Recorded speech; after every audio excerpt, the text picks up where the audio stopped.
هنا ورا ما ارتفعت بالاسطول ووصلت للطول اللي أنا أريده. هسه من هاي الجهة ورا ما كملت بدون ما ارتفع، لفيت الشغل بدون ما ارتفع أي سلسلة، أدخل أول غرزة أسوي حشو، تتكون سلسلتين، أدخل بالسلسلة الثانية بهذا الشكل وأسوي أيضا حشو. على هاي الأعمدة التسعة أيضا كل واحد منهم أسوي عمود بلفة بالضلع الخلفي نفس ما تعودنا، كلها أعمدة بلفة بالضلع الخلفي. وهي أول عمود يصير 10 أعمدة.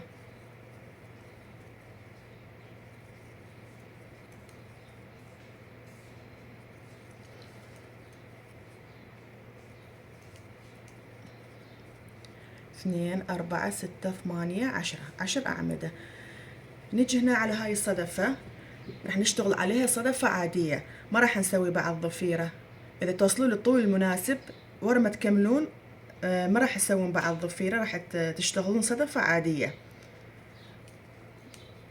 هنا نشتغل 3 عمود، سلسلتين، 3 عمود،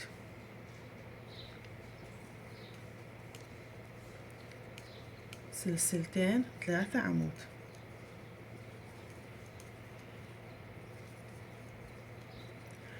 بعدين على هاي الأعمدة الثلاثة نشتغل عليها 3 عمود بلفة بالضلع الخلفي مثل ما تعودنا.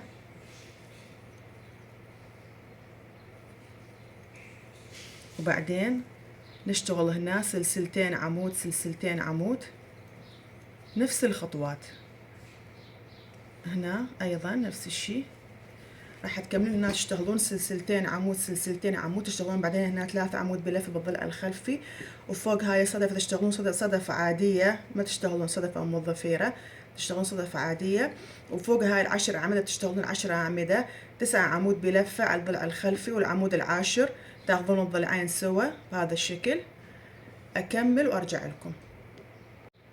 هنا ورا ما كملت السطر راح ألف الشغل بدون ارتفاع أي سلسلة، أدخل على أول غرزة أسوي غرزة حشو، وبعدين هنا بالحلقة الثانية أدخل أيضا أسوي غرزة حشو، أسوي أول عمود، ونشتغل على باقي الأعمدة بالضلع الخلفي بهذا الشكل.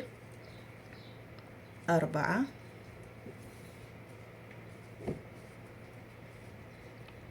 5، 6، هنا 7، 8،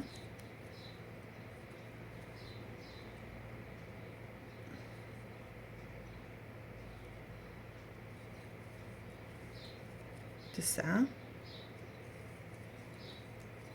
هنا 10. ورا ما اشتغلنا ال10 أعمدة، العفو، ورا ما كملنا ال10 أعمدة واشتغلناها نرجع نسوي هذا السطر، نرجع نسوي هذا السطر اللي كنا مسويه بالبداية. كنا مشتغلين 12 عمود، بعدين سلسلتين، بعدين متجاوزين غرزتين، وبعدين 5 أعمدة. فراح نكرر هذا السطر، راح نكرره هنا. ورا ما اشتغلنا 10 أعمدة راح نجي على هاي الصدفة، صدفة مكونة من 3 عمود، سلسلتين، 3 عمود. نشتغل على العمود الأول من الصدفة بالضلع الخلفي، ونشتغل على العمود الثاني من الصدفة بالضلع الخلفي. كم عمود صاروا هسه؟ 12 عمود مثل ما كانوا هنا بالبداية أول ما اشتغلنا 12 عمود. هنا أيضا راح يكون العدد 12 عمود. ورا ما سوينا 12 عمود نرتفع سلسلتين، 1، 2، نتخطى هذا العمود، نتخطى هاي السلسلتين، نتخطى هذا العمود، نشتغل على هاي آخر عمودين من الصدفة، نتخطى العمود الأخير من الصدفة، نتخطى السلسلتين، ونتخطى هذا العمود أيضا من الصدفة، نشتغل على هذا العمودين ما الصدفة، آخر عمودين، نشتغل على كل واحد منهم عمود بهذا الشكل بالضلع الخلفي. 1، هنا 2 بهذا الشكل. هنا كم عمود كانوا هنا من بدينا شغلنا؟ اشتغلنا لازم نشتغل 12 عمود، بعدين سلسلتين، بعدين نتخطى عمودين، بعدين نشتغل 5 أعمدة. فهنا جد اشتغلنا عمودين، ونكمل على باقي الثلاثة. راح يصير المجموع 5 أعمدة، راح يصير المجموع 5 أعمدة. نكرر هنا السطر الثاني، نكرر السطر الثاني، هذا السطر، بعدين سلسلتين، وهنا على هاي الأعمدة نشتغل نفس الشي، عمود سلسلتين عمود سلسلتين بهذا الشكل.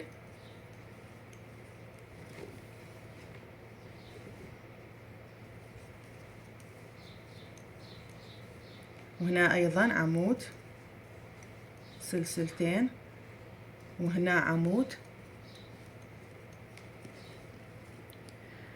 وصلت على هاي 3 أعمدة، أشتغل على هاي 3 أعمدة كل عمود عمود بالضلع الخلفي.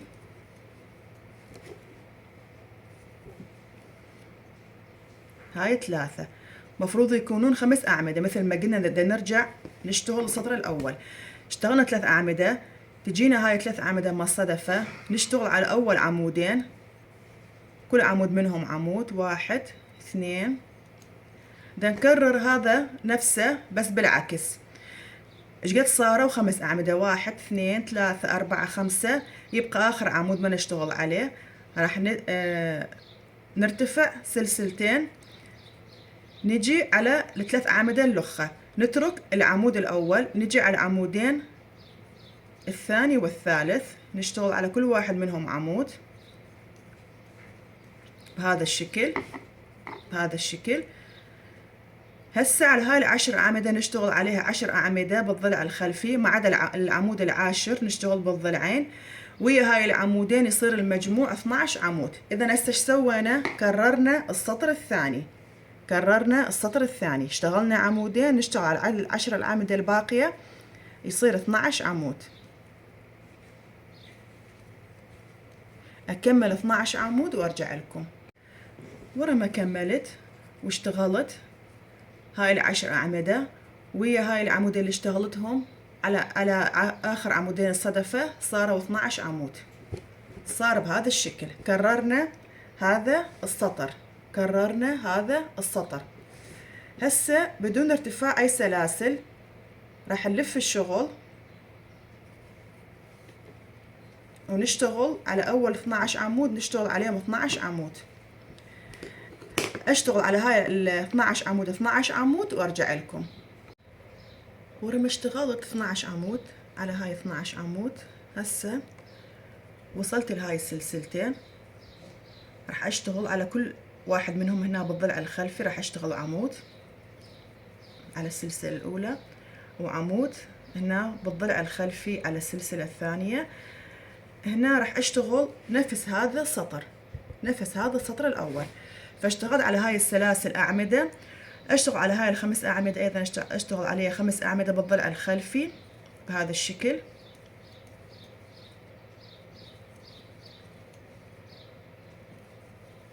أربعة، وهنا 5. يجي هاي السلسلتين على كل واحدة منهم اشتغل عمود بالضلع الخلفي.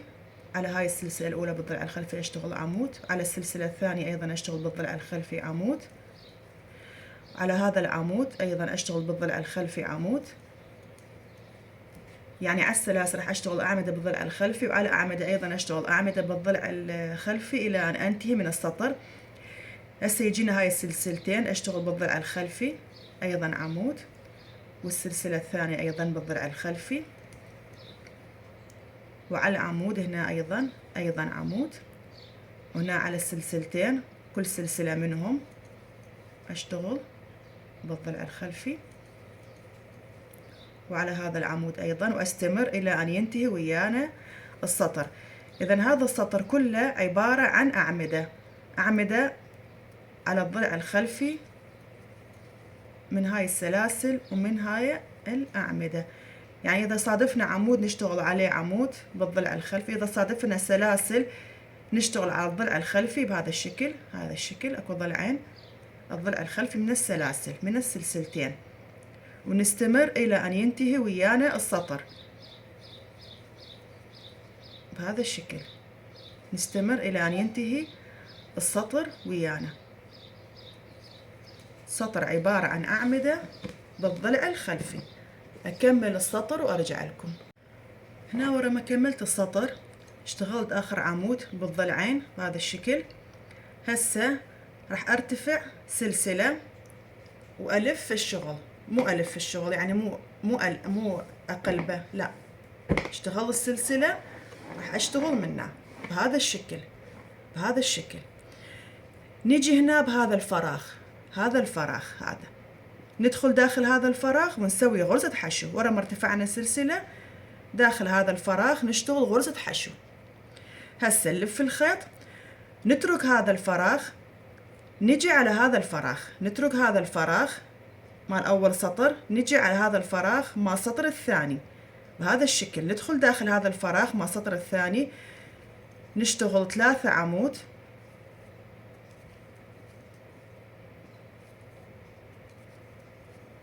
عمود، بعدين نرتفع 3 سلاسل، نسوي غرزة بيكو، ندخل هنا داخل هاي الحلقتين ونطلع نسوي غرزة حشو بهذا الشكل. وبنفس الفراغ نفس المكان نسوي أيضا 3 عمود.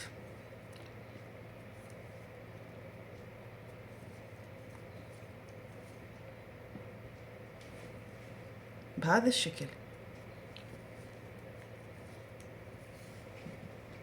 إذا اشتغلنا هنا بالفراغ الثاني 3 عمود وارتفعنا 3 سلاسل، سوينا بيكو، وبعدين أيضا 3 عمود بنفس المكان.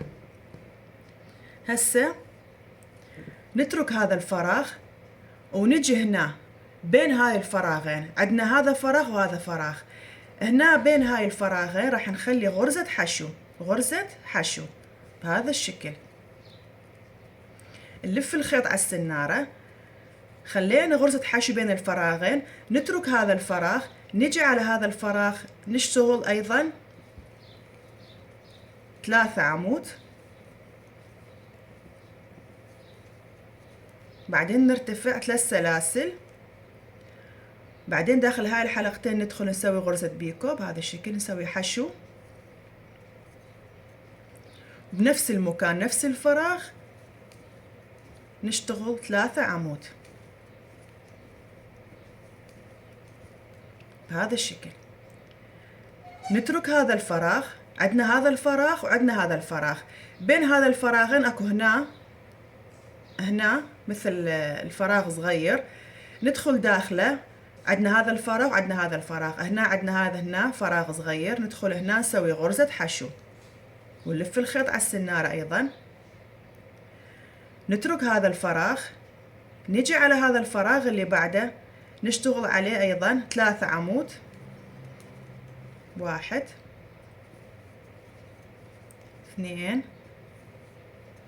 3، نرتفع 3 سلاسل، وهنا نسوي بيكو داخل هنا حشو، إذن 3 عمود 3 سلاسل حشو بالحلقة، يعني غرزة بيكو معناها. وبعدين بنفس المكان أيضا نسوي 3 عمود، 1 2 3. ورا ما كملت أترك هذا الفراغ، عندنا هنا فراغين، إن شاء الله أتمنى يكون الشرح واضح. عندنا هنا فراغين، هنا بنصف هاي الفراغين بالمنتصف راح نسوي غرزة حشو، نلف الخيط على السنارة، نترك هذا الفراغ، نجي على هذا الفراغ اللي بعده أيضا نشتغل 3 عمود 3 سلاسل بيكو 3 عمود، 2 3، بعدين نسوي بيكو 3 سلاسل، هنا حشو، وبعدين أيضا نفس المكان 3 سلاسل، 1 2 3، وتستمرون إلى أن ينتهي السطر. أيضا هنا نفس الشيء، عندنا هنا عمودين، هنا بالمنتصف بنصف العمودين راح نشتغل أيضا غرزة حشو. أكمل السطر إلى أن أوصل هنا ونشتغل آخر هاي 3 عمود، 3 سلاسل 3 عمود نشتغلها سوا. اكمل وارجع لكم. هنا ورا ما كملت اشتغلت 8 1 2 3 4 5 6 7 8. هسه ورا ما اشتغلت ثامن وحدة بهذا الشكل. عندنا هنا هاي الفراغين، بين هاي الفراغين هنا نخلي حشو. هنا يبقى لنا بس هاي الفراغين، ما نقدر نترك هذا الفراغ نشتغل هنا. لازم مثل ما بدينا السطر بحشو، بعدين هاي الغرزة لازم ننهي ايضا بهاي الغرزة بعدين حشو. فاحنا سوينا حشو هنا بالمنتصف، هنا ما بين العمودين. اخر شي ما راح نترك عمود، ما راح نترك فراغ ونشتغل بالبعده، لا، بهذا الفراغ بعد الحشو راح نشتغل ايضا. راح نسوي 3 عمود، 2 3، بعدين 3 سلاسل، هنا نسوي بيكو، بعدين 3 عمود.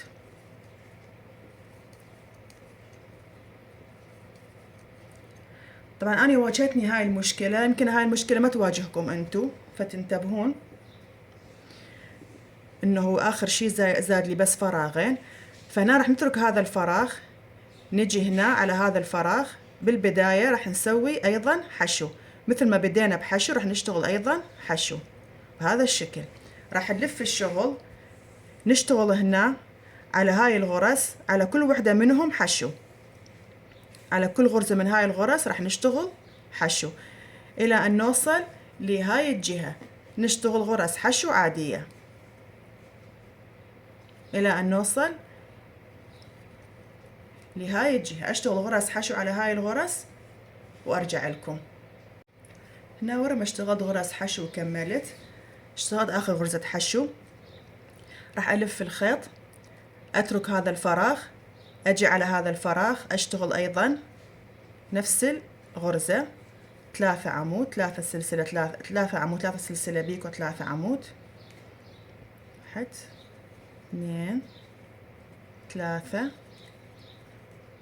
3 سلسلة، هنا بيكو أيضا 3 عمود،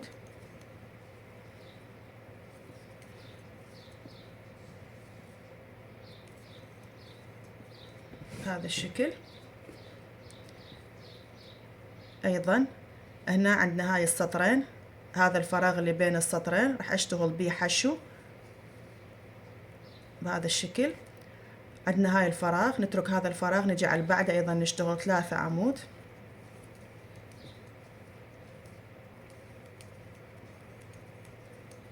ثلاث سلاسل، نشتغل هنا حشو، وبعدين 3 عمود،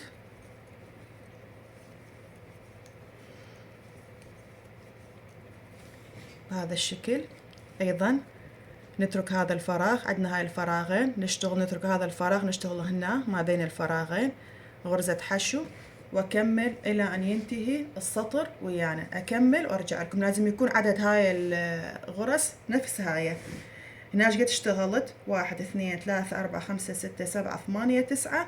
هنا ايضا راح اشتغل 9. هاي اشتغلت 2، اكمل باقي ال9 وبعدين اشتغل هنا غرز حشو الى ان اوصل لهنا وارجع لكم. هنا ورا ما كملت واشتغلت غرز حشو هنا، هسه ندخل على اخر غرزة بهذا الشكل. هاي اخر غرزة حشو نشتغل عليها، نسوي حشو وبعدين نرتفع سلسلة وبعدين نفصل الخيط بهذا الشكل. صارت بهذا الشكل.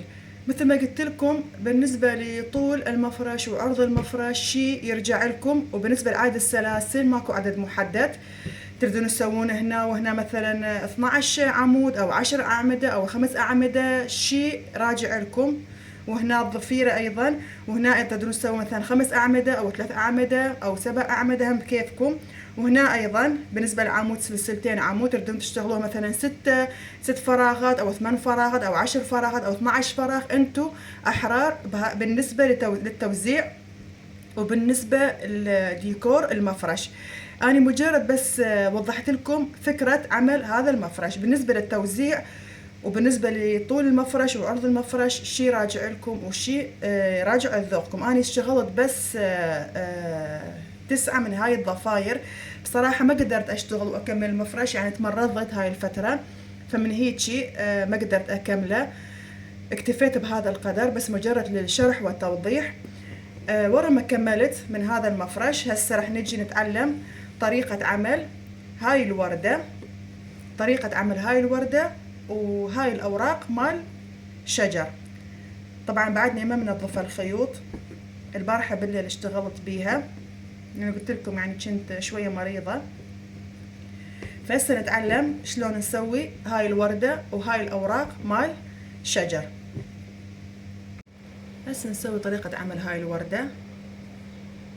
أول شي نسوي دائرة سحرية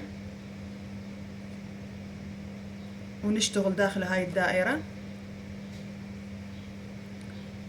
بهذا الشكل. راح ارتفع سلسلة وادخل داخل هاي الدائرة، اسوي غرزة حشو، بعدين ارتفع سلسلة بهذا الشكل. اذا تردون ترتفعون الرأس تسوون مثلا انتو يعني براحتكم شلون تبدوها الدائرة السحرية، تردون ترتفعوا مثلا 3 سلاسل وتشتغلون بهذا الشكل وتشتغلون ال 11 عمود الباقية. او اني بالنسبة الي اول شي ارتفع سلسلة وبعدين اسوي حشو داخل الدائرة وبعدين ارتفع سلسلة بهذا الشكل. ورا ما كملت ارتفعت اول عمود اشتغل داخل هاي الدائرة 11 عمود زاد العمود اللي اشتغلته يصيرون 12 عمود، اكمل 12 عمود وارجع لكم. ورا ما اشتغلت 12 عمود راح اغلق الدائرة بهذا الشكل.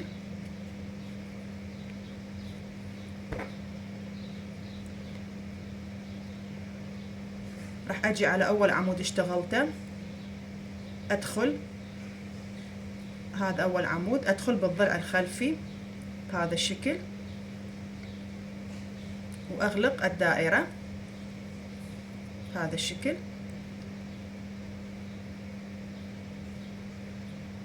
هسه ارتفع 3 سلاسل، بعدين ورا ما ارتفعت 3 سلاسل تشوفون هذا هنا هاي الحلقة، ندخل داخل هاي الحلقة وداخل هاي الحلقة ايضا. هسه اكررها لكم ونشتغل بهذا الشكل العمود الثاني، راح اكررها لكم. انا حكرر نفس الشي اللي اشتغلته. نجي على اول عمود، هذا العمود بضلعين، ندخل بالضلع الخلفي للعمود وناخذ خيط البداية ويانا، نشتغل منزلقة. هسه نرتفع 3 سلاسل، 1 2 3. دا اكرر الشي اللي سويته، لف الخيط على السنارة، نجي هنا تشوفون هاي الحلقة، هاي الحلقة ندخل بهاي الحلقة وندخل بهاي الحلقة اللي دخلنا بيها بهذا الشكل. نسحب الخيط من هاي الحلقة ونسحب من هاي الحلقة ايضا. سوينا العمود الثاني. اتمنى تكون الفكرة واضحة، كررتها مرتين. نجي على العمود اللي بعده نشتغل بالضلع الخلفي، نشتغل هنا ايضا عمودين، راح نشتغل اعمدة بالاضلع الخلفية ونشتغل تزايد. ذاك السطر كان عدد الاعمدة 12، هسه راح يصير 24 عمود. راح نشتغل 24 عمود بالضلع الخلفي، اشتغل 2 4 6 تكملون الى ان ننتهي من السطر ويصير مجموع الاعمدة بهذا السطر 24 عمود. ونشتغل بالضلع الخلفي، مو الضلع الامامي ولا الضلعين، لا مو هذا الضلع الامامي ولا الضلعين سوا، لا بالضلع الخلفي بهذا الشكل. نشتغل اعمدة بالضلع الخلفي ونسوي تزايد على كل الاعمدة. اكمل السطر بهذا الشكل، اكمل السطر وارجع لكم. هنا ورا ما اشتغلت 24 عمود راح اغلق هنا بالسلسلة الثالثة، 1 2. هنا بالسلسلة الثالثة راح اغلق السطر بهذا الشكل. هسه راح ارتفع ايضا 3 سلاسل، 1 2 3، لف الخيط، نجي هنا على هاي الحلقة نفس ذاك السطر، نجي على هاي الحلقة ندخل بيها وندخل هنا بنفس الحلقة بهذا الشكل. ورا ما ارتفعنا 3 سلاسل، اوضحها اكثر لكم، نلف الخيط على السنارة، نجي على هاي الحلقة، هاي الحلقة ندخل داخلها بهذا الشكل، وندخل داخل هاي الحلقة اللي ارتفعنا منها بهذا الشكل، نسحب الخيط ونشتغل. هذا العمود الثاني. هذا السطر راح يكون التزايد غرزة اي وغرزة لا. بالغرزة الاولى سوينا تزايد، الغرزة الثانية وراح نشتغل ايضا بالاعمدة الخلفية. الغرزة الثانية راح نخلي بها فقط عمود واحد بالضلع الخلفي، عمود واحد بالضلع الخلفي. الغرزة اللي بعدها ايضا بالضلع الخلفي اخلي عمودين تزايد، 1 2 بهذا الشكل.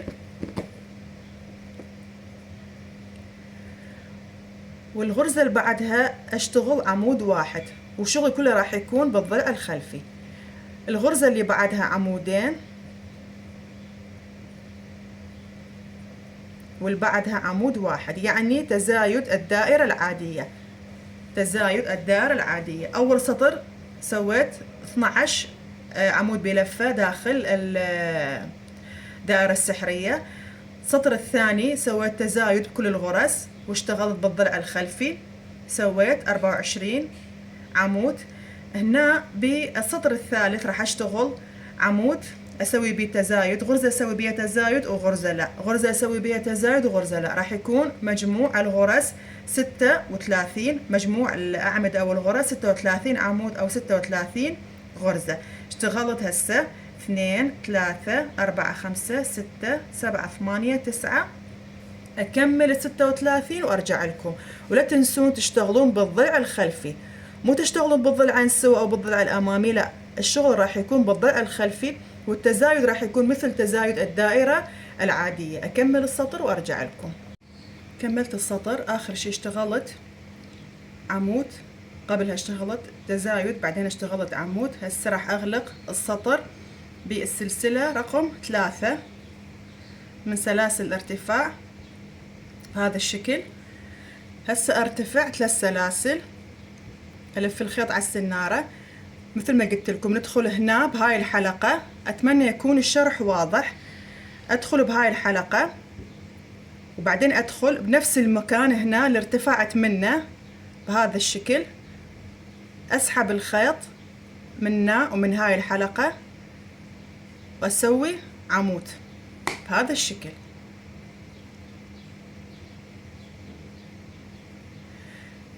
ورا ما سويت اول غرزة تزايد عمودين، نجي للغرزة الثانية نشتغل عليها عمود، والغرزة الثالثة ايضا نشتغل عليها عمود. الغرزة الرابعة نشتغل بها تزايد. اذا هذا السطر راح يكون تزايد، اول شي راح يكون اول غرزة تزايد بعدين عمود عادي، عمود عادي تزايد، يعني تزايد بعدين غرزتين عادية بعدين تزايد. اول سطر كان بكل الغرز تزايد، السطر الثاني كان غرزة تزايد غرزة لا، السطر الثالث راح يكون غرزة تزايد وغرزتين لا، وراح يكون مجموع عدد الأعمدة بهذا السطر 48 عمود. 48 عمود نشتغلها مثل ما قلنا بالضلع الخلفي، وهذا التزايد مثل ما ذكرنا تزايد الدائرة العادية. إذن اشتغلت بأول غرزة تزايد، بالثانية والثالثة ما اشتغلت تزايد، اشتغلت أعمدة عادية، بالرابعة اشتغلت تزايد، هنا بالخامسة والسادسة طبعا بالضلع الخلفي يكون العمل، هنا اشتغل أعمدة عادية، وهنا اللي بعده تزايد نشتغل عمودين بنفس المكان. مثل ما قلت لكم الشغل يكون بالضلع الخلفي، شغلنا يكون كله بهاي الدائرة بالضلع الخلفي. اكمل السطر وارجع لكم، يكون مجموعة الأعمدة 48 عمود. اكمل وارجع. هنا اخر شي اشتغلت عمود على اخر عمود، راح نغلق بالسلسلة الثالثة 1 2، نغلق بالسلسلة الثالثة من سلاسل ارتفاع ونفس الشيء ارتفع 3 سلاسل، الف الخيط على السنارة، اجي هنا على هاي الحلقة، ادخل داخل هاي الحلقة وادخل هنا بهذا الشكل، اسحب الخيط منه ومن هاي الحلقة واسوي عمود بلفة بهذا الشكل. اذا سويت باول غرزة تزايد، بثاني غرزة بدون تزايد، بثالث غرزة بدون تزايد، بالرابعة ايضا بدون تزايد، بالخامسة راح يكون تزايد عمودين، 1 2 هذا الشكل مثل ما قلت لكم تزايد الدائرة العادية. اذا بهذا السطر راح يكون تزايد، ورا هذا التزايد يجي 3 أعمدة، 1 2 3 وبعدها تزايد. اذا نعيد من جديد، مثل ما قلت لكم هذا التزايد مال هاي الدائرة مثل تزايد الدائرة العادية، بس يكون الشغل بالضلع الخلفي، هو هذا الفرق. اول سطر اشتغلت 12 عمود، السطر الثاني كله تزايد 24 عمود، السطر الثالث غرزة اي وغرزة لا، غرزة بيها تزايد غرزة ما بيها، السطر اللي بعده غرزة بيها تزايد غرزتين ما بيها، وهذا السطر غرزة بيها تزايد وثلاث غرز ما بيها. اكمل السطر وارجع لكم، راح يكون مجموع الغرز 60 غرزة، العفو مجموع الغرز او مجموع الاعمدة 60 عمود. اكمل وارجع لكم، ويكون التزايد اول غرزة اي، بعدين 3 ما بيها تزايد، بعدين غرزة تزايد، بعدين 3 ما بيها تزايد، بعدين غرزة تزايد و3 ما بيها تزايد، الى ان ننتهي ونوصل الى النهاية. اكمل وارجع لكم. هنا ورا ما كملت راح اغلق بالسلسلة الثالثة من سلاسل الارتفاع. انا بالنسبة لي بعد ما راح ازايد، راح اكتفي بهذا الحجم مال دائرة.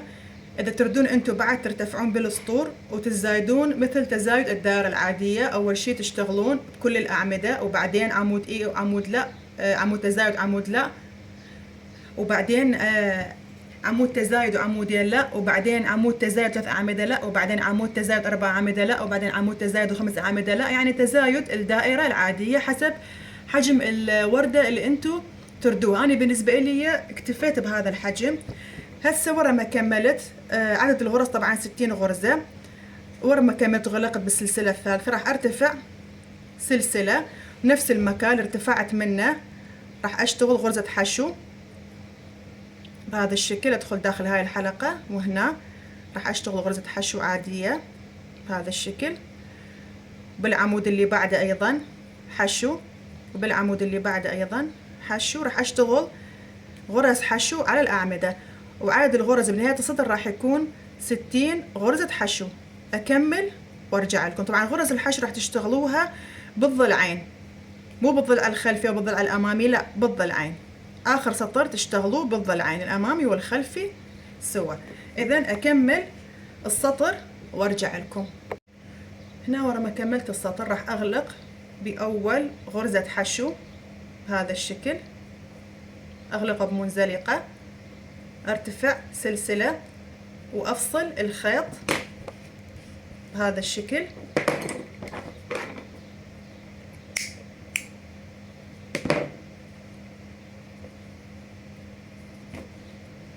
هسه راح اشتغل هنا مثل ما قلت لكم، من اشتغلنا الدائرة اشتغلنا بالضلع الخلفي، راح اشتغل نحن هسه راح نشتغل هنا بالضلع الامامي اللي ما اشتغلنا بيه، راح نشتغل بهاي الاضلع الامامية اللي ما اشتغلنا بيها بهذا الشكل.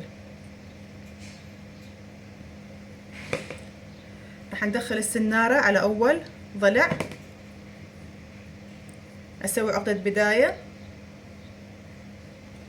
اسحب الخيط،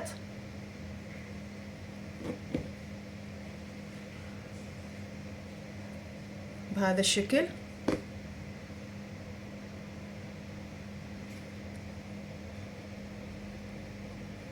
بعدين راح ارتفع 3 سلاسل ونفس المكان راح اشتغل عمودين اللخة، راح يصير 3 أعمدة. اخذ خيط البداية وياي طبعا 3 أعمدة بنفس الغرزة.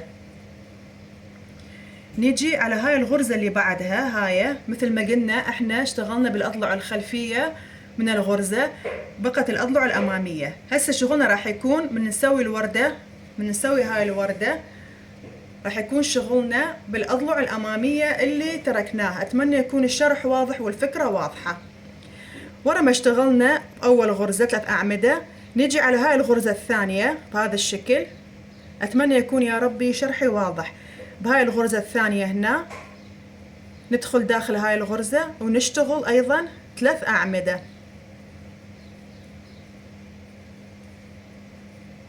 بهذا الشكل. هسه نرتفع 3 سلاسل، نلف الشغل على أول عمود، نشتغل أيضا عمود اللاخ ويا ارتفاع السلاسل صار عمودين.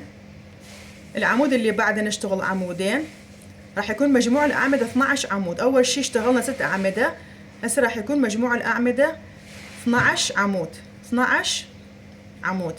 على كل عمود من هاي الأعمدة نشتغل عمودين. على كل عمود من هاي الأعمدة نشتغل عمودين بهذا الشكل.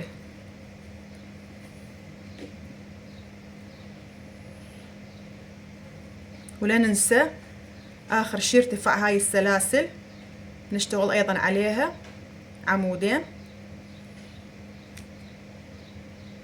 بهذا الشكل.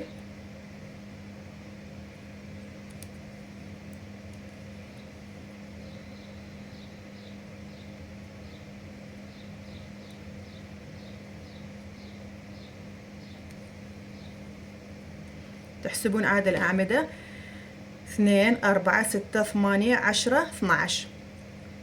هسه ورا ما كملنا بدون ارتفاع أي سلاسل راح نلف الشغل، نتخطى أول غرزة، نتخطى أول غرزة مال حشو، نجي على الثانية نشتغل حشو، والثالثة أيضا نشتغل بيها حشو، والرابعة نشتغل بيها حشو، والخامسة السادسة نستمر. هاي السابعة هنا 8 9 10 هنا 11. تجاهلنا أول غرزة، راح نتجاهل آخر غرزة، ندخل بارتفاع 3 سلاسل، راح نسوي منزلقة. ليش نتجاهل أول غرزة وآخر غرزة؟ حتى إيش يصير البتلة، حتى البتلة تنثني ويانا، تصير هيجي. إذا نشتغل بيهم يصير هيجي البتلة، يصير شكلها ما حلو.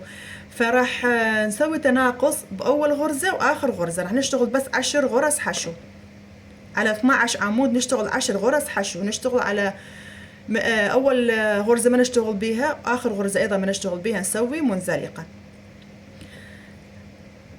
ورا ما سوينا منزلقة هسه راح نجي نحسب 1 2 3 4، ندخل بالحلقة الخامسة بهذا الشكل. بالحلقة رقم 5 نسوي منزلقة بهذا الشكل. أعيدها.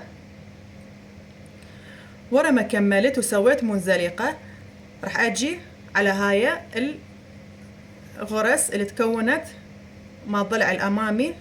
مثل ما قلت لكم الضلع الأمامي ما اشتغلنا بالضلع الخلفي. نترك أول وحدة، الثانية، الثالثة، الرابعة، نجي على الخامسة.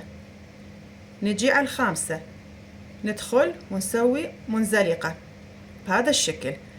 راح نرتفع 3 سلاسل بنفس المكان اللي ارتفعنا منه، أيضا راح نخلي عمودين.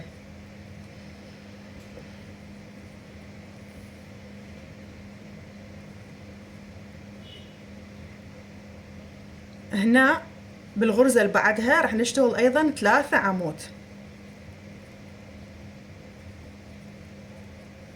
بهذا الشكل. إذا اشتغلنا بأول غرزة 3 عمود مع ارتفاع السلاسل، والغرزة اللي بعدها أيضا اشتغلنا 3 عمود. راح نرتفع 3 سلاسل ونشتغل على كل عمود نشتغل تزايد. ارتفاع 3 سلاسل ويا هاي الغرزة صارت تزايد. على أول غرزة سوينا عمودين، اللي بعده أيضا راح نسوي عمودين. بذاك السطر كانوا 6، السطر راح يكونون 12. إذا بدنا نكرر نفس ديك البتلة. أكمل 12 غرزة، اشتغل على كل عمود عمودين، أكمل 12 وأرجع لكم. هنا ورا ما كملت واشتغلت 12 عمود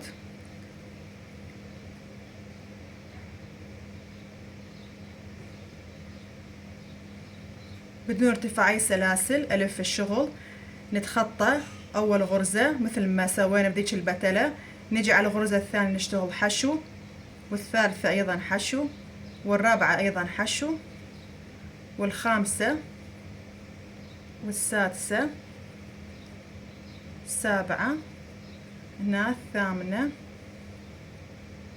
تاسعة وعشرة، هنا وهنا رقم 11 راح نشتغل بيهم حشو. وصلنا للغرزة الأخيرة اللي هي رقم 12، ما راح نشتغل عليها، راح نسوي عليها منزلقة.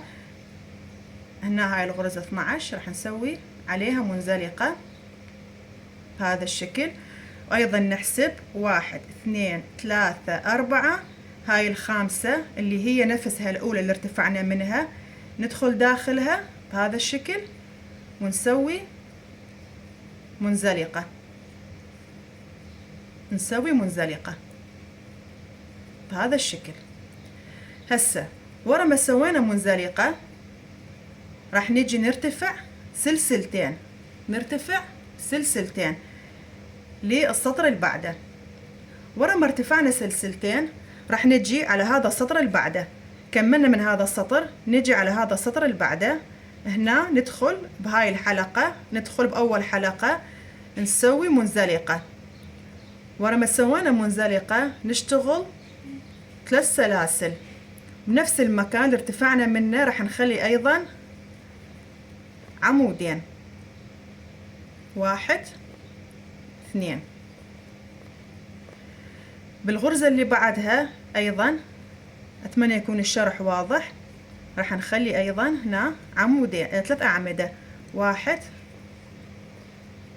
2 3. بذاك السطر البتلات كنا نسويها بس بغرزتين، بهذا السطر البتلات راح نسويها ب3 غرز. سوينا بأول غرزتين، بالغرزة الثالثة أيضا راح نسوي بيها 3 عمود بلفة، يصير مجموع الأعمدة 9. بذاك السطر كان مجموع الأعمدة 6، هسه صار 9.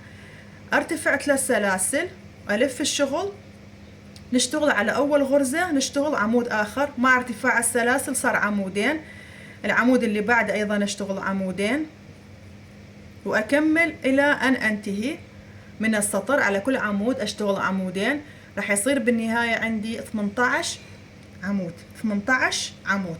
أكمل وأرجع لكم. طبعا هاي البكرة دا أشتغل بيها أني، شوف بنصها صار تغير اللون، صار مثل لون أوف وايت، وصار الخيط مقطع. يعني هواية مرات صادفنا هيجي حالات، ومن نجي مثلا نبيع الشغلة يقولنا اوه غالي وما ادري شنو، وهاي كلها خسارات علينا، كل هاي الخسارة علينا. احنا ما نعرف مثلا شكو بنص البكرة ايش راح يصير اللون بالنهاية. هسه لازم كلها ما اشتغل بيها هاي البكرة، ما اكملها، راح يصير غير لون. شوف هذا لون وهذا لون، لازم اشتغل بغير بكرة. فهسه اكمل وارجع لكم. انا راح اكمل بهاي البكرة بس بالتصوير، خارج التصوير راح اشتغل اغير البكرة واشتغل بغير بكرة، بس اكمل التصوير بهاي البكرة، يعني خاف يتغير اللون، فالسبب من البكرة. اكمل ال 12 عمود وارجع لكم. هنا اشتغل 16 عمود، نجي على سلاسل الارتفاع لا ننساها، العمود الأخير نشتغل على سلاسل الارتفاع، ندخل بالسلسلة الثالثة من سلاسل الارتفاع، نشتغل آخر عمودين، يصير المجموع 18 عمود بهذا الشكل. هسه بدون ارتفاع أي سلاسل نلف الشغل، نتخطى أول غرزة مثل ما سوينا بذيك البتلات، نتخطى أول غرزة، نشتغل بالغرزة الثانية حشو، وبالثالثة حشو، وبالرابعة حشو. أكمل هاي الخامسة، هنا السادسة، السابعة، أكمل 18 17 عفوا 16 غرزة حشو وارجع لكم. الأول أتخطاها والثاني أيضا أتخطاها، أتجاهل غرزتين، يصير مجموع الغرز 16 غرزة حشو. هنا ورا ما كملت بقى آخر عمود، راح أدخل بالسلسلة الثالثة وأسوي منزلقة بهذا الشكل. هسه أجي أحسب 1 2 3 4 5. بالحلقة السادسة أدخل بهذا الشكل، بالحلقة السادسة أدخل وأسوي منزلقة بهذا الشكل. هسه أرتفع 3 سلاسل، نفس المكان اللي ارتفعت منه أخلي عمودين، نفس البتلة الأولى أكررها. بالحلقة الثانية هاي الحلقة الثانية أسوي بيها أيضا 3 عمود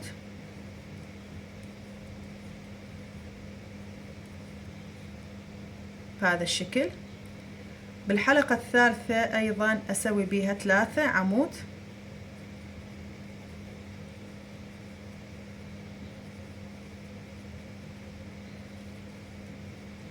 صار مجموع الأعمدة 9 أعمدة. اشتغلنا ب3 حلقات. ذاك السطر من سوينا هاي البتلة اشتغلنا فقط بحلقتين، هنا اشتغلنا ب3 حلقات. هسه ارتفع 3 سلاسل والف الشغل، اشتغل على كل هاي الأعمدة، كل واحد منها اشتغل تزايد عمود. يعني ذاك السطر كانوا 9، هذا السطر راح يصير 18. اكمل وارجع لكم على طول الفيديو. هنا ورا ما اشتغلت 18 عمود بدون ارتفاع سلاسل، راح الف الشغل، اتخطى اول غرزة، اشتغل على الغرزة الثانية غرزة حشو، وعلى الغرزة الثالثة ايضا غرزة حشو. استمر اشتغل غرز حشو على هاي الغرز او على هاي الأعمدة، بس اتخطى اول وحدة واخر وحدة. كانوا 18 يصيرون 16، الاولى والاخيرة ما نشتغل بيهم. اكمل واوصل لهنا وارجع لكم. هنا ورا ما كملت نجي على ارتفاع السلاسل، هنا على اخر وحدة ما اشتغل حشو، اشتغل منزلقة مثل ما قلت لكم. الاولى والاخيرة اتخطى الاولى والاخيرة اشتغل بيها منزلقة حتى تكون البتلة منحنية بهذا الشكل. هسه راح نحسب ايضا نفس الشي، 1 2 3 4 5. اجي بالسلسلة السادسة بهذا الشكل،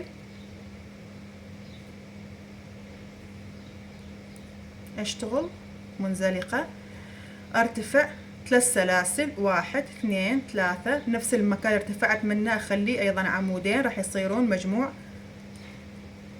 3 أعمدة. نجيب الحلقة اللي بعدها، هنا راح اشتغل ايضا 3 أعمدة، 1 2 3، نفس البتلتين اللي سويتهم. والبعد ايضا اشتغل نفس الشي 3 أعمدة، 1 2 3، وارتفع 3 سلاسل واشتغل على هاي الأعمدة كل واحد منها عمودين، راح يكون المجموع 18 عمود. وبعدين اتخطى اول عمود واخر عمود، اشتغل 16 عمود. الاول عمود اتخطاه واخر عمود اشتغل عليه منزلقة مثل ما اشتغلت هاي البتلتين اللي قبلها. راح اشتغل هاي البتلة ايضا نفس الشيء، نفس الشغل اشتغلها. اكملها وارجع لكم. ذاك السطر كان بتلتين، هذا السطر راح يصير 3 بتلات. وذاك السطر تخطينا 4 حلقات وبالخامسة سوينا منزلقة. بهذا السطر تخطينا 5 حلقات وبالسادسة نسوي منزلقة. أتمنى تكون الفكرة واضحة والشرح واضح. أكمل هاي البتلة الثالثة والأخيرة من هذا السطر وارجع لكم حتى نشتغل بتلات السطر اللي بعده. بعد عندنا بتلات بهذا السطر نشتغل، وعندنا بتلات أيضا بهذا السطر. أكمل البتلة الثالثة مع السطر الثاني وارجع لكم. هنا ورا ما اشتغلت البتلة الثالثة من هذا السطر وكملتها، آخر شي اشتغلت منزلقة على العمود 18 مثل ما قلت لكم. اتخطى اول غرزة او اول عمود واخر غرزة ما اشتغل بيهم، الاولى اتخطاها والاخيرة اشتغل عليها منزلقة.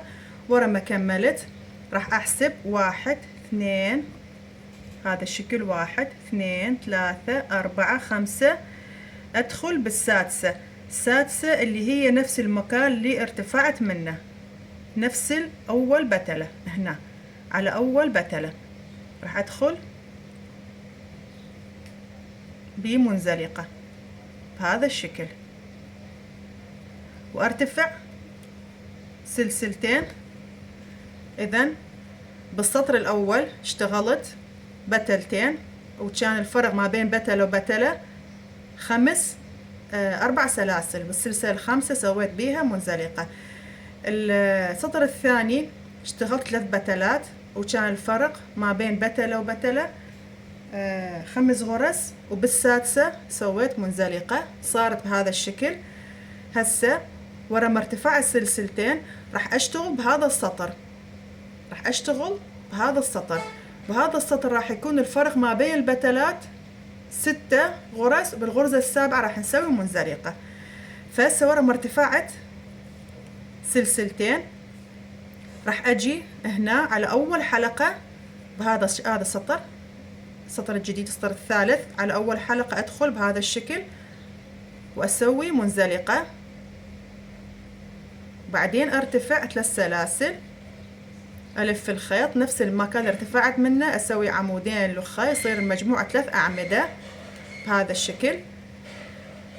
على الحلقة اللي بعدها هاي ايضا اسوي 3 عمود، 1 2 3، واللي بعدها ايضا اشتغل 3 عمود، يعني نفس البتلة اللي اشتغلتها بذاك السطر نفسها اشتغل بهذا السطر. هنا ايضا راح اشتغل ايضا 3 عمود، 1 2 3، مجموع الاعمدة راح يصير 9 نفس ذاك السطر. ارتفع 3 سلاسل بنفس المكان اللي ارتفعت منه، الف الشغل نفس المكان اللي ارتفعت منه، اشتغل عمود الاخ راح يصير عمودين. بالغرزة اللي بعدها ايضا اشتغل عمودين، اكمل وارجع لكم الى ان اوصل هنا. راح اشتغل بارتفاع ارتفاع 3 سلاسل ايضا راح اشتغل بيها عمودين، راح يكون مجموع الاعمدة 18 عمود. اكمل وارجع لكم. هنا ورا ما كملت 18 عمود بدون ارتفاعي سلاسل راح الف الشغل، اتخطى اول غرزة، اشتغل بالثانية حشو، بالثالثة حشو، اشتغل غرز حشو الى ان اوصل الى اخر وحدة اسوي بيها منزلقة. راح اشتغل 16 غرزة حشو، الاولى تخطيتها واتخطى الاخيرة ايضا. ذاك السطر كان 18 غرزة عمود، بهذا السطر راح يصير 16 غرزة حشو، اتخطى الاولى والاخيرة اسوي عليها منزلقة. اكمل وارجع لكم على طول الفيديو. هنا ورا ما كملت ايضا راح احسب 1 2 3 4 5 6، راح ادخل بالسابعة اسوي منزلقة، ادخل بالغرزة السابعة اسوي منزلقة بهذا الشكل. بعدين ارتفع 3 سلاسل نفس المكان ايضا، راح اسوي بتلة جديدة ايضا مكونة من 9 اعمدة، كل حلقة من هاي الحلقات اشتغل بها 3 اعمدة، نفس البتلتين اللي سويتهم هذا الشكل، نفس البتلتين اللي سويتهم نفس الشي اللي سويت راح اكرره بهذا الشكل. 3 6 9، ارتفع 3 سلاسل واشتغل 18 عمود بلفة، وبعدين الف الشغل بدون ارتفاع اي سلسلة، الف الشغل اشتغل اتخطى اول غرزة واشتغل 16 غرزة على هاي الاعمدة، واتخطى اخر غرزة اتجاهلها اسوي منزلقة. وبعدين احسب 6 حلقات، بالحلقة السابعة اسوي منزلقة، وبعدين ارتفع 3 سلاسل نفس المكان ايضا اخلي عمودين. اذا مثل ما سويت هاي البتلة، مثل ما سويت هاي البتلتين، هاي البتلتين مال هذا السطر، راح اكمل هاي البتلة الاولى مال هذا السطر، هاي الثانية اكمل، يصير مجموع البتلات مال هذا السطر 4 بتل. اذا اول سطر كان بتلتين، السطر الثاني صار 3 بتلات، السطر الرابع الثالث العفو راح يصير 4 بتلات. اكمل باقي البتلات وارجع لكم. سويت 1 وبديت بالثاني واكمل، والمسافة يكون 6 حلقات. بالحلقة السابعة راح نسوي منزلقة. بأول بتلتين كان الفراغ 4 حلقات، بالحلقة الخامسة سوينا منزلقة. هنا بالسطر اللي بعده كان الفراغ 5 حلقات، وبالسادسة سوينا منزلقة. وبهذا السطر الفراغ يكون 6 حلقات، وبالسابعة نسوي منزلقة. وبهذا السطر راح يكون عدد البتلات عددها يكون 4 بتلات. وبالنسبة لهذا الخيط أنا ما راح أقدر أشتغل بيه وأكمل، هذا هنا صار رفيع وتغير لونه، ما اقدر اكمل به. راح اشتغل افتح غير بكرة. ووحدة من المتابعات قالت لي شو نوع الخيط اللي اشتغلتي بيه، وممكن تصوري البكرة. هاي البكرة هيك يكون شكلها، هيك تجي. وهذا الخيط اسمه خيط الصياد، اسم هذا الخيط. طبعا البكرات كل بكرة تجي شكل، مرات تجي هيجي يعني تكون وسخة او تكون مثلا مقطعة. والمشكلة مو بس بهاي البكرات، مشتغلة حتى بأليزا، حتى بخيوط أليزا مواجهتني نفس المشاكل. يجي بنص الكوكلة يجي الخيط مقطوع ومعقود. يعني اشتغلت بأليزا كوتون جولد نفس المشكلة، اشتغلت أليزا ديفا نفس المشكلة، أليزا ماكسي نفس المشكلة. يعني بهواية أنواع من الخيوط، مشتغلة حتى بخيوط تونغ وحتى بخيوط أوبال. يعني أغلب الخيوط بنصها أيضا يكون نفس المشكلة، يكون الخيط مقطوع أو معقود. بس بهذا الخيط ما الصياد واجهتني هاي المشكلة، جالي الخيط بلونين، وهذا رفيع أرفع من هذا، فما راح أقدر أكمل بيه، راح أفتح كوكلة جديدة. آسفة على الإطالة، بس حتى أوضح الفكرة وأقول لكم أنواع الخيط. وإذا عندكم خيط قطن، مكرمية قطن بعد أحسن. أنا بصراحة متوفر عندي، طالبة أوردر ولسه ما واصل لي هذا الأوردر. هنا بدهوك ماكو يعني من هاي الخيوط، يعني ايش قد أدور ما ألقى إلا أوصل من موصل أو من بغداد أو من باقي المحافظات إلى أن يوصل الأوردر.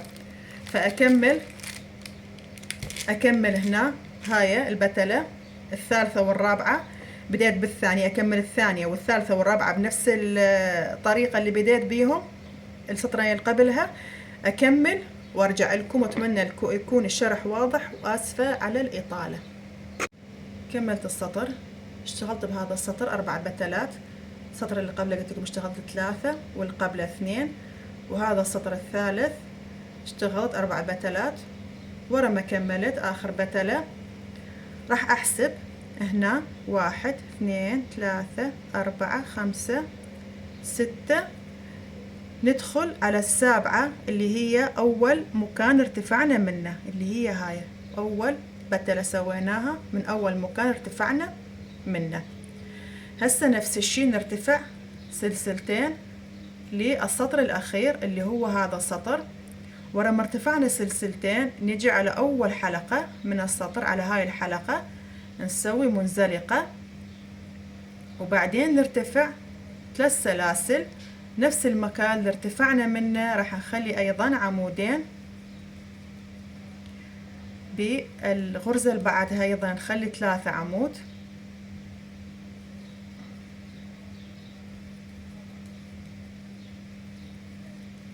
والغرزة اللي بعدها أيضا نخلي 3 عمود.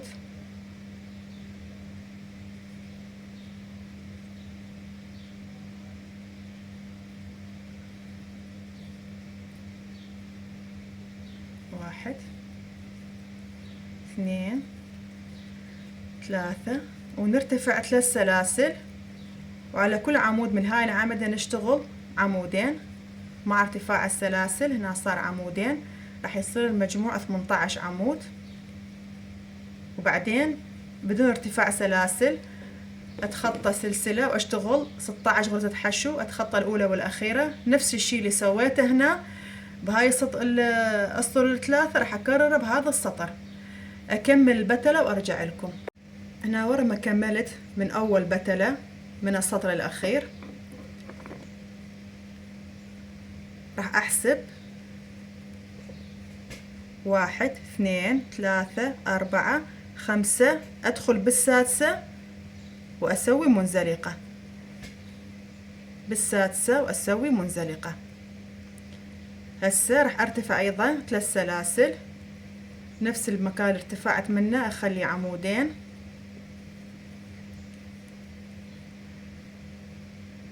هنا السلسلة اللي بعدها أيضا أخلي 3 أعمدة،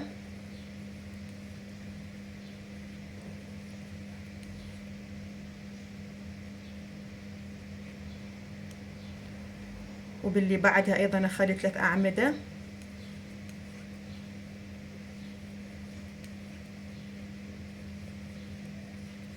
بهذا الشكل. بعدين ارتفع 3 سلاسل واكمل الف الشغل واشتغل على كل عمود، اشتغل عمودين، راح يكون مجموع الاعمده 18 عمود، وبعدين الف الشغل بدون ارتفاع اي سلاسل، اتخطى اول غرزه واشتغل ب 16 الغرزه اللي بعدها 16 غرزه حشو، واتخطى الغرزه الاخيره اخلي بيها منزلقه واكمل وارجع لكم حتى اعرف العفو نشوف شلون راح نغلق البتله الثانيه من السطر الاخير. هنا ورا ما اشتغلت منزلقه اخر سطر سويت تخطيت اول عمود وسويت غرز حشو على باقي الاعمده، واخر عمود ايضا تخطيته سويت عليه منزلقه. هسه راح احسب 1 2 3 4 5 ادخل بالغرزه السادسه ايضا اسوي منزلقه وارتفع 3 سلاسل واكمل باقي البتلات. بهذا السطر راح يكون السطر الاخير راح يكون عدد البتلات 6 بتلات. بالسطر الاول كان عندنا بتلتين، تكون بتلتين والفرق كان 4 حلقات، والحلقة الخامسة سوينا منزلقة. السطر الثاني صار عدد البتلات 3 بتلات تخطينا 5 غرز وبالسادسة سوينا منزلقة. بالسطر الثالث صار 4 بتلات تخطينا 6 غرز وبالسابعة سوينا منزلقة. بالسطر الأخير راح يكون البتلات 6 بتلات نتخطى 5 غرز وبالغرزة السادسة نسوي منزلقة. سويت أول بتلتين، اشتغلت أول بتلتين من السطر الأخير بهذا الشكل، أتمنى يكون الشرح واضح. اشتغلت أول بتلتين من هذا السطر الأخير، باقي بعد 4 بتلات، أكمل 4 بتلات وأرجع لكم. هنا ورا ما كملت آخر بتلة مثل ما قلت لكم السطر الأخير اشتغلت 6 بتلات 1 2 3 4 5. هاي البتلة السادسة والأخيرة. آخر شي سويت منزلقة على العمود رقم 18. هسه أغلق 1 2 3 4 5 هنا بالغرزة السادسة اللي بديت منها، نغلق بالغرزة السادسة اللي بديت منها السطر بهذا الشكل. راح ارتفع سلسلة واقطع الخيط بهذا الشكل، بعدين انظف الخيوط صارت بهذا الشكل. هسه نسوي هذا اوراق الشجر. هنا ورا ما كملنا الوردة راح نشتغل هسه الورقة. طبعا مثل ما قلت لكم اول سطر ترتبون البتلات هيجي، اول سطر كان بتلتين، السطر الثاني صار 3 بتلات بهذا الشكل، السطر الثالث صار 4 بتلات بهذا الشكل، السطر الرابع والاخير العدد مال البتلات صاروا 6 بتلات وصارت الوردة بهذا الشكل. هسه راح نسوي الورق. اول شي راح اسوي عقدة بداية وبعدين راح ارتفع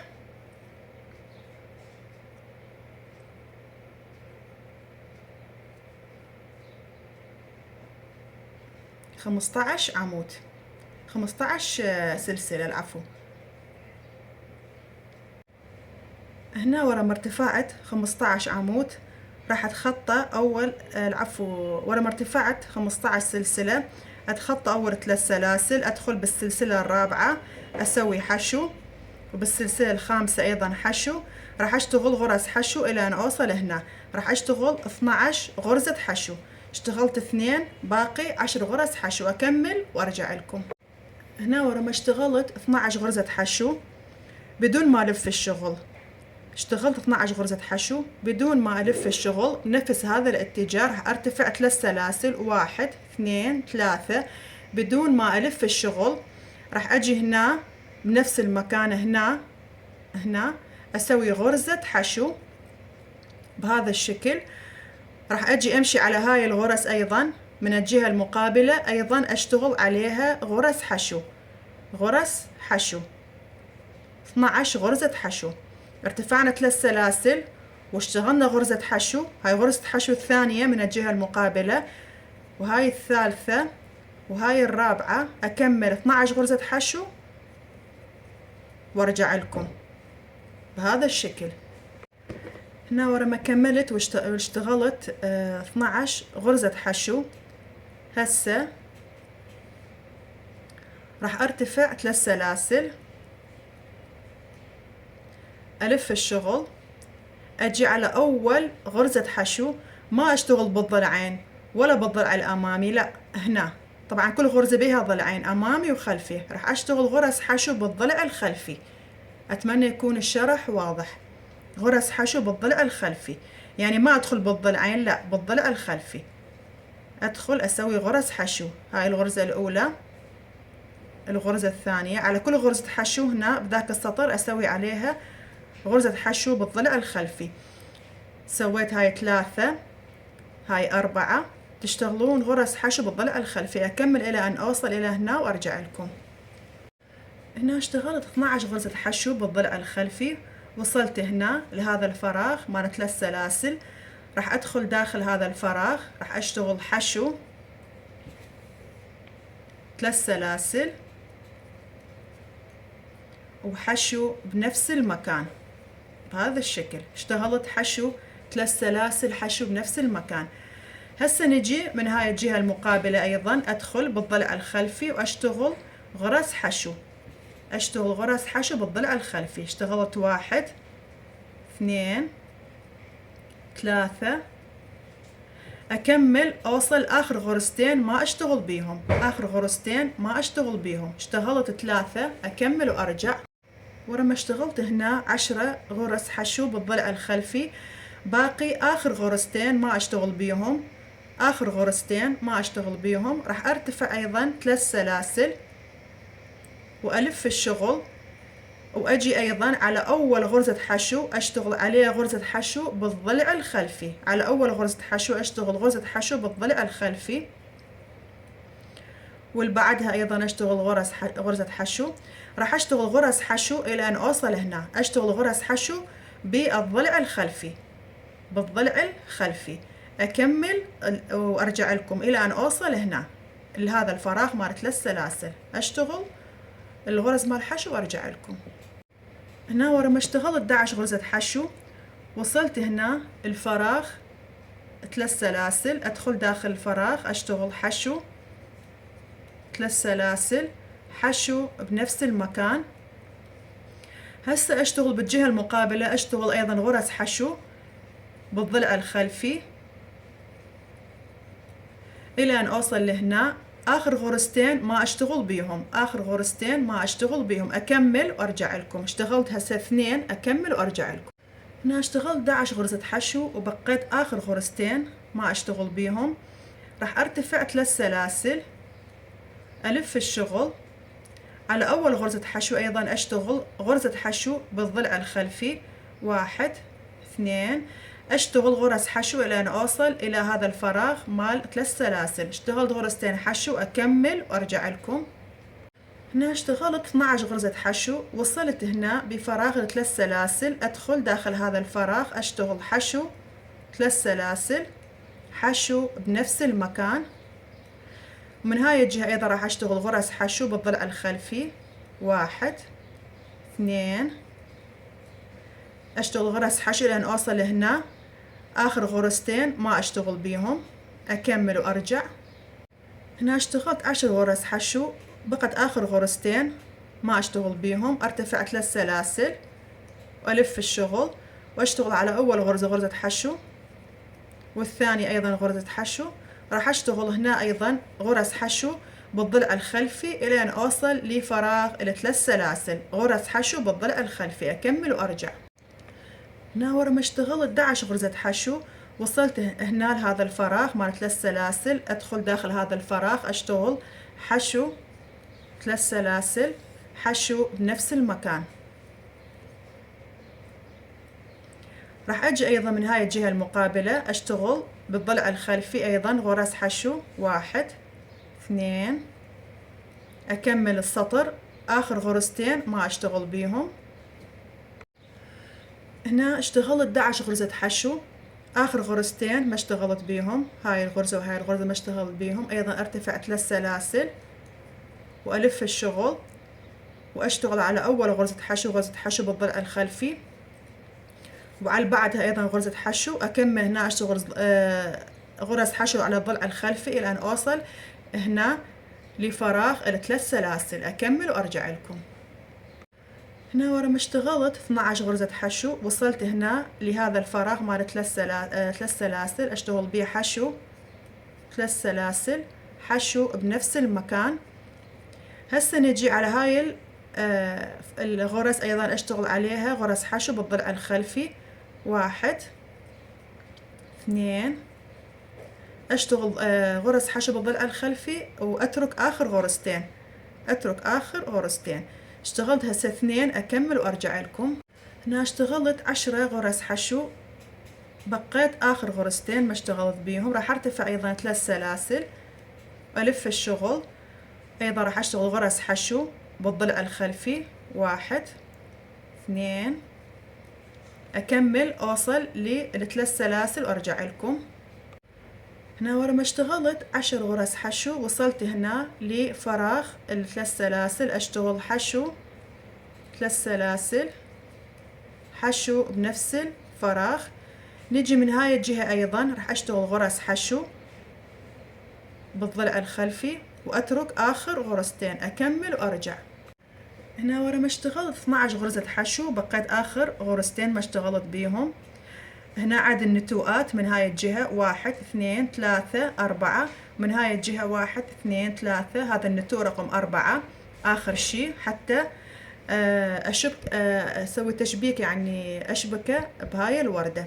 فآخر شي اشتغلت 12 غرزة حشو، راح أرتفع 3 سلاسل وألف الشغل على أول غرزة حشو، أشتغل غرزة حشو بالضلع الخلفي، على الثانية أيضا غرزة حشو، أكمل إلى أن أوصل إلى هنا، أكمل إلى أن أوصل لفراغ 3 سلاسل وأرجع لكم. اشتغلت هسه 2.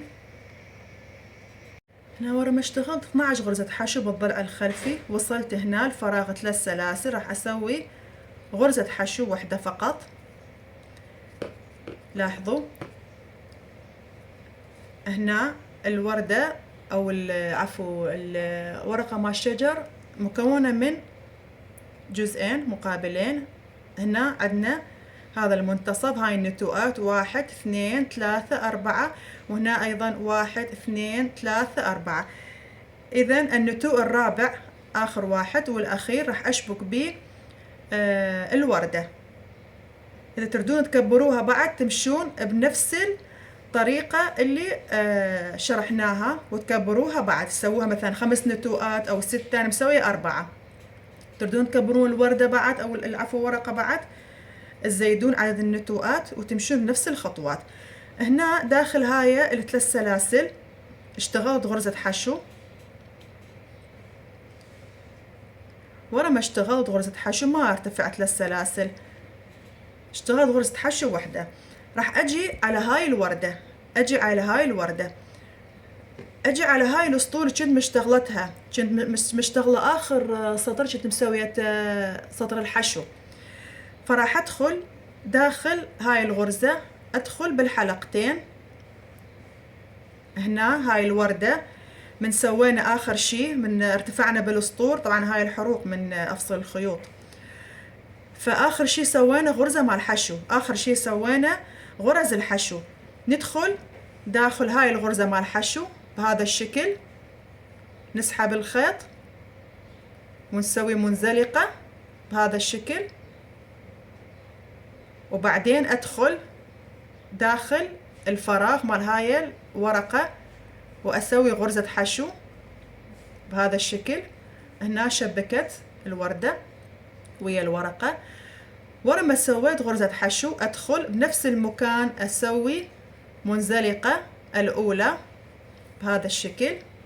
اتمنى يكون الشرح واضح.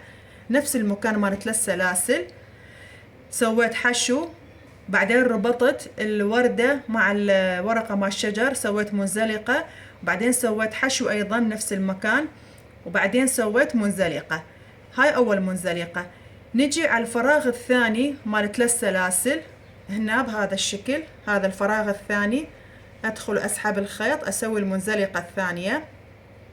هنا الفراغ الثالث هنا مال 3 سلاسل، أدخل أسوي منزلقة الثالثة، وهنا بالفراغ اللي بعده المنزلقة الرابعة، الفراغ اللي بعده المنزلقة الخامسة بهذا الشكل، الفراغ اللي بعده منزلقة السادسة، هنا المنزلقة السابعة، وهنا آخر شي المنزلقة الثامنة.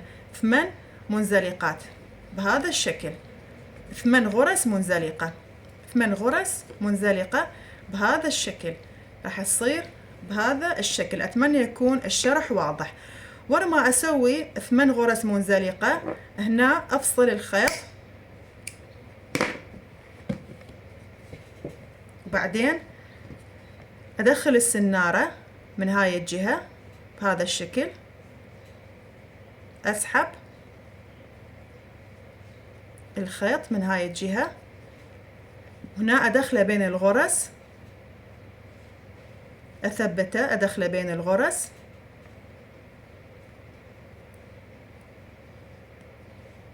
بهذا الشكل. تقدرون تسووا انتو بالأبرة أو ثبتوا تثبيت بسيط، لأنه أنا هنا دا أستخدم خيط الصياد هذا الشكل.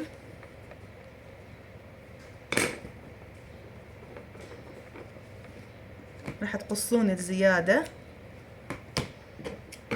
وهنا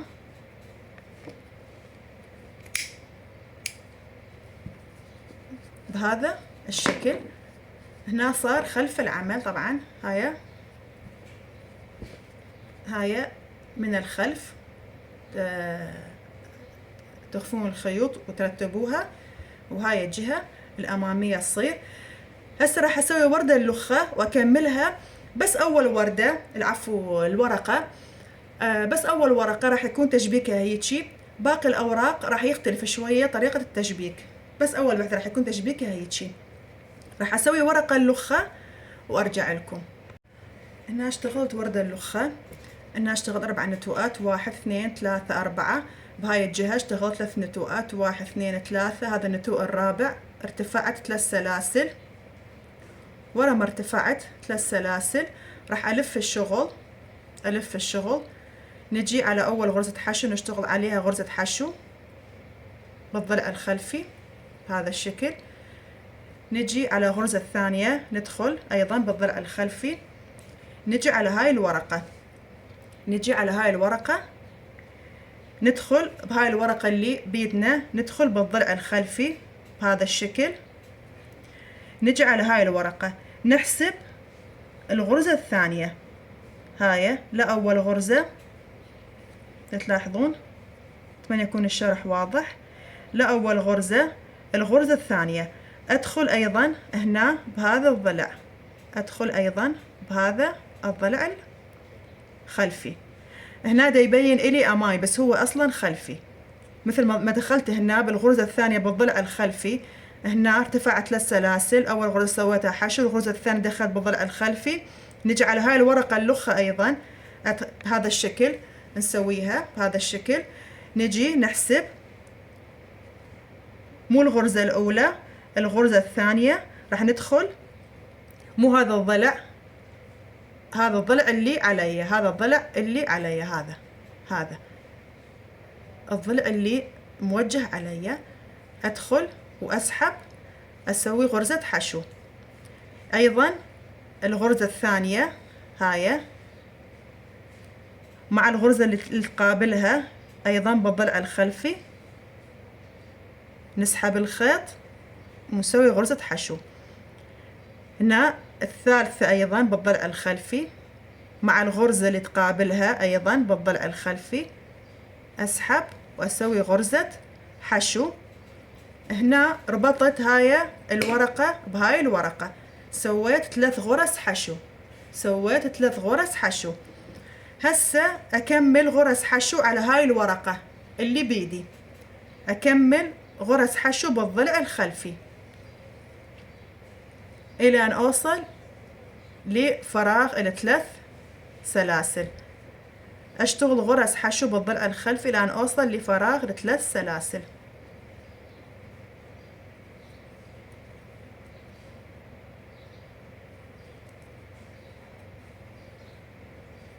بهذا الشكل.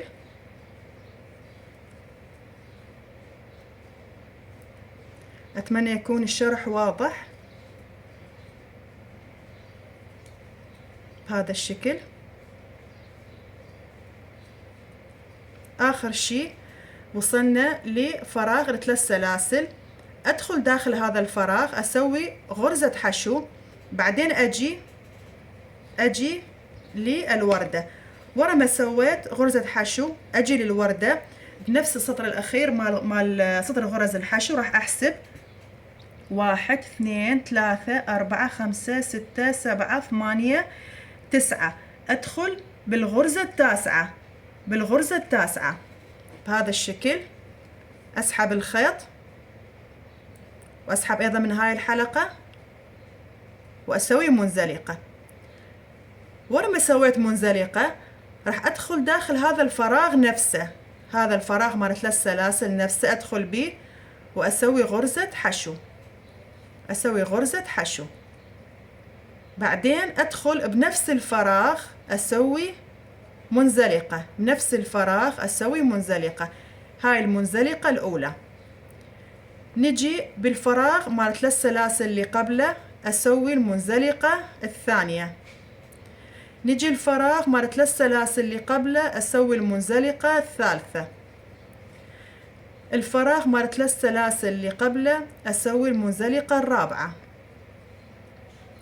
الفراغ مال 3 سلاسل اللي قبله أسوي المنزلقة الخامسة.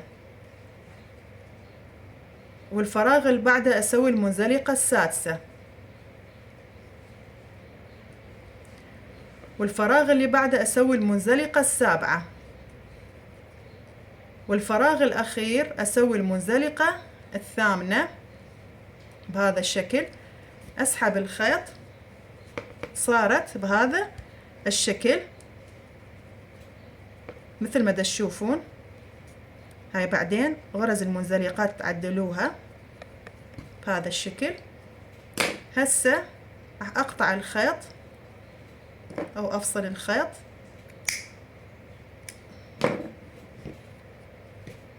بهذا الشكل. راح أجي أدخل السنارة من خلف العمل بهذا الشكل. أسحب الخيط وهنا أمرره وأخفيه بين الغرز، تصير بهذا الشكل. وأستمر أكمل. تردون تسوون بس 6 أوراق أو تردون تكملوها داير ما يدور تخلون أوراق. أنا بالنسبة إلي بس سويت 6 أوراق. هسه نتعلم شلون نشبك هاي الوردة مع الشجر، نشبكها بباقي المفرش.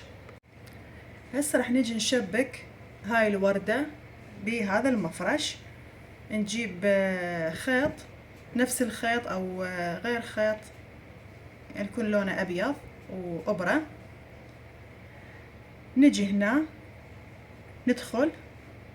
طبعا راح يكون التشبيك هنا على آخر عمود، هنا هذا العمود، العفو على آخر سطر، هذا سطر راح يكون التشبيك به.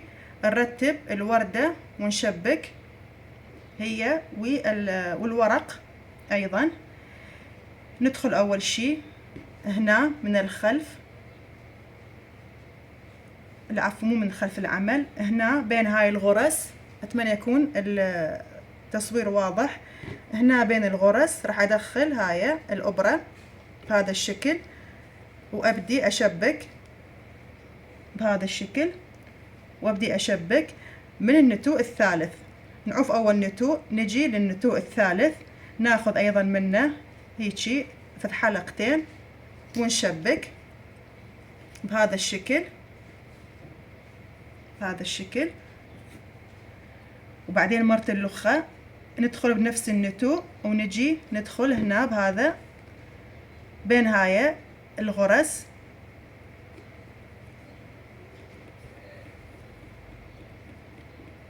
بهذا الشكل، ونجي ايضا ندخل هنا مثل ما قلت لكم يكون التشبيك بهذا العمود، ندخل هنا بين الغرز ونجي على النتوء اللي بعده ايضا ندخل هنا بين الغرز ونشبك.